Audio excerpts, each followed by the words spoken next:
دلم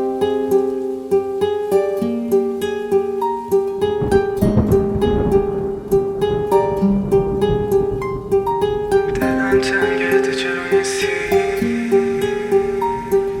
جات خالیه پاکر جا تو ویسکی. فکر کردی که اون آدم قبلم نباشی، چند روز نپرسم چرا نیستی. گوش دست تو صرف میگرفتم، یه لحظه هم تنات نمیذاشتم.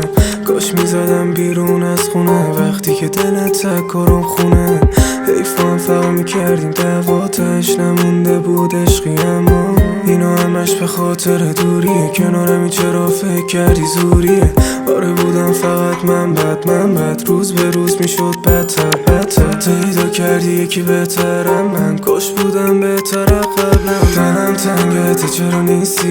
جات خالیه پاکر جا تو ویسکی. فکر کردی که اون آدم قبلم نباشی، چند روز نپرسم چرا نیستی. دلم تنگه تو چرا نیستی؟ جات خالیه پاکر جا تو ویسکی.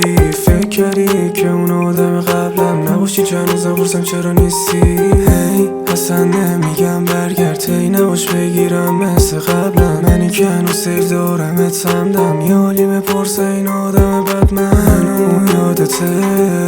دوتایی تو خیابونا بودیم، هر شب قدم میزدیم زیر بارون نم لبا تو نزدیکم میکردی کم کم. دیگه رفتی نمونده رایی،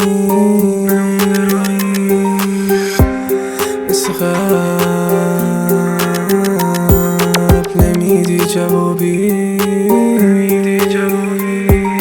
دلم تنگه تو چرا نیستی؟ جات خالیه پاکر جا تو ویسکی. فکر کردی که اون آدم قبلم نباشی، چند روز نپرسم چرا نیستی. دلم تنگه تو چرا نیستی؟ جات خالیه پاکر جا تو ویسکی.